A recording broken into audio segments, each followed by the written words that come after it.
I'm Rebecca Wynn for Devil's Digest here with publisher Hod Rubino, and we're at Camp T. Let's talk a little bit about what we saw today. Starting with the offense, obviously Mike Brickovici's starting quarterback. What about second?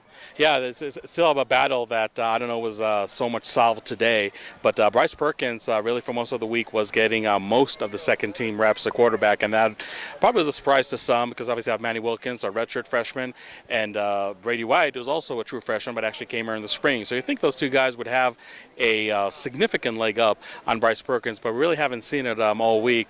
And I don't know if today really solved that question at a backup quarterback, but I think definitely gave the coaches a lot of food for thought because Bryce Perkins has been impressive. I thought that today all three backup quarterbacks were just okay. I mean, some bright spots with not so bright spots today. It's definitely going to be a battle, and the question is, do you go ahead and play Manny Wilkins because he doesn't have a year to go ahead and redshirt, or do you go ahead and maybe take a chance, so to speak, on Bryce Perkins and have him play as a true freshman, and obviously playing in mop-up duty and stuff like that. So it's going to be interesting to see. I think it's a hard decision to make, but I think Bryce Perkins may have distinguished himself just a little more than the other two quarterbacks. Outside of the quarterback position, who do you think have been standouts so far on the offensive side of the ball? Well, if you're going to look at the offensive line, I think that you really see that first offensive line really establishing. There were minor injuries for Vito Filo and Christian Westerman throughout camp, but they were able to go ahead and heal up pretty quickly. And I think especially in the run game, that offensive line has really showed its prowess and really was able to go ahead and help the running backs really flourish.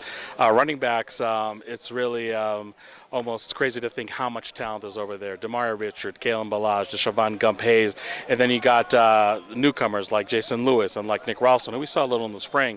Nick Ralston really helping with a short yardage situation, a huge point of emphasis for the ASU offense, and Nick Ralston is one reason why that point of emphasis can go ahead and really improve from last year. Then you go ahead and look at the wide receivers. DJ Foster, I think, made a pretty smooth transition over there. You got newcomers like Tim White and Devin Lucian really standing out, especially the last few days. Then you got guys like Ellis Jefferson and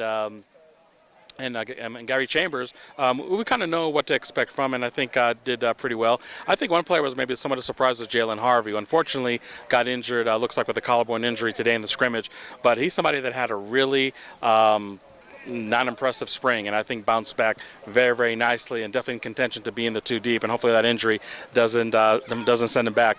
But I just feel that this offense really as a whole can go ahead and really take this level of play to the next level. Just a lot of weapons, a lot of speed, and with a quarterback like Mike Brickovici, who was solid all week, can really go ahead and make this passing game probably a little more sophisticated than it was before, involve more players on every down.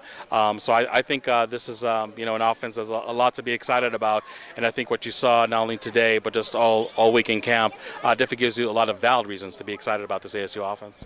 Moving to the defensive side of the ball, there's been some interchanging parts at the defensive line. Can you talk a little bit about that and what you saw today? Yeah, the defensive line, I think the quest for the devil backer still continues, and even Todd Graham said after the scrimmage that he's not sure if he's quite settled on who the devil backer is going to be, and we talked a lot about this. Are they really going to have the 3 down linemen and the devil backer, or just going to have what we call the 40 front with 4 down linemen and really technically without a devil backer? And I think it's going to be the latter option. As we all know, when ASU made that switch to the 40 front from the Stanford game on, that was the turnaround of the season. That was a 2014 season, and it's maybe kind of one of those things, if it's not broken, don't try to fix it. We did see Jojo Wicker being the latest devil backer in there, but he's really battling with Edmund Boateng, we talked about earlier, who I think really maybe felt a sense of urgency once Jojo Wicker, a true freshman, bumped him out of the starting lineup. So I think that's a nice battle over there. But the rest of the defensive line has been, I would say, pretty settled. Tayshawn Smallwood quietly at the Tiger position, having a very solid camp. Cherry at defensive end, having a good camp too.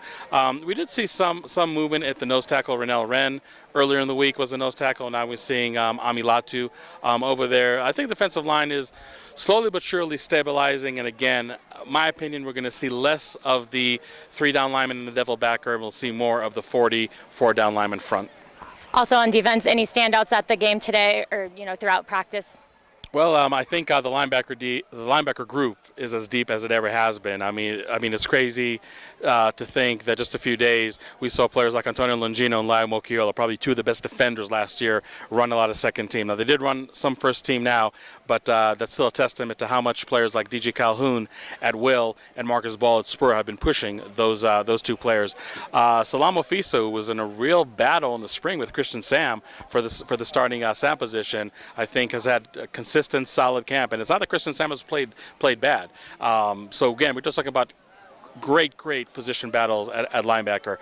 Secondary is interesting to see Armand Perry wrestle away that field safety starting position from James Johnson. Again, a proven player, somebody that has been very solid normally, but he's been playing well.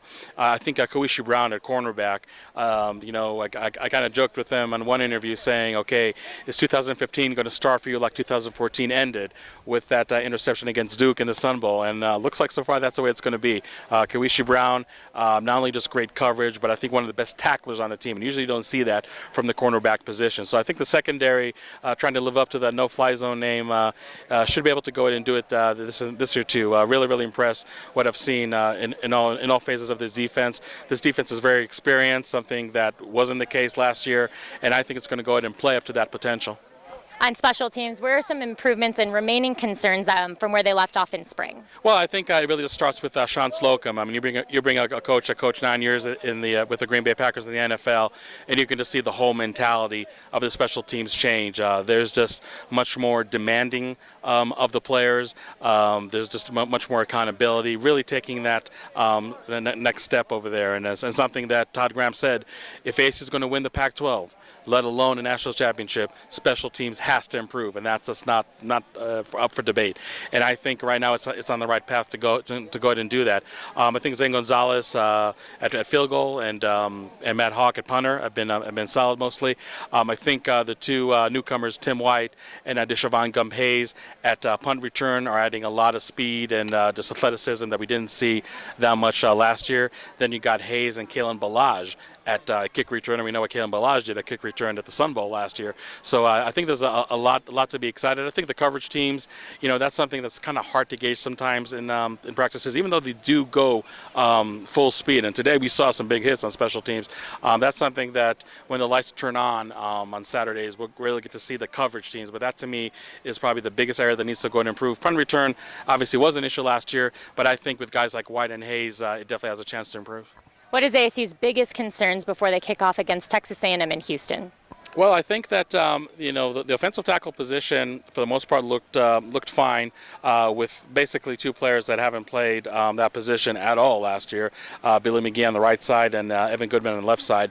And I think for the most part they did well, but I'd like to go ahead and see him against live in different competition. The reason I say that because the pass rush for Arizona State has improved, but I'm just still kind of wondering if those two areas are really challenging themselves that much as far as offensive tackles and the pass rush. So, I said going into fall camp, I think those are two concerns.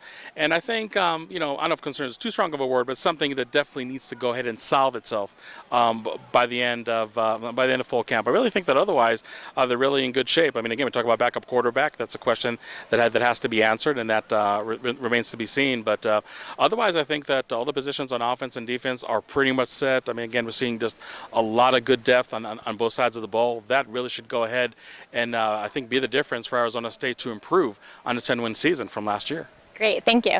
And again, from Camp T, I'm Rebecca Wynn for Devil's Digest, here with publisher Hod Rubino.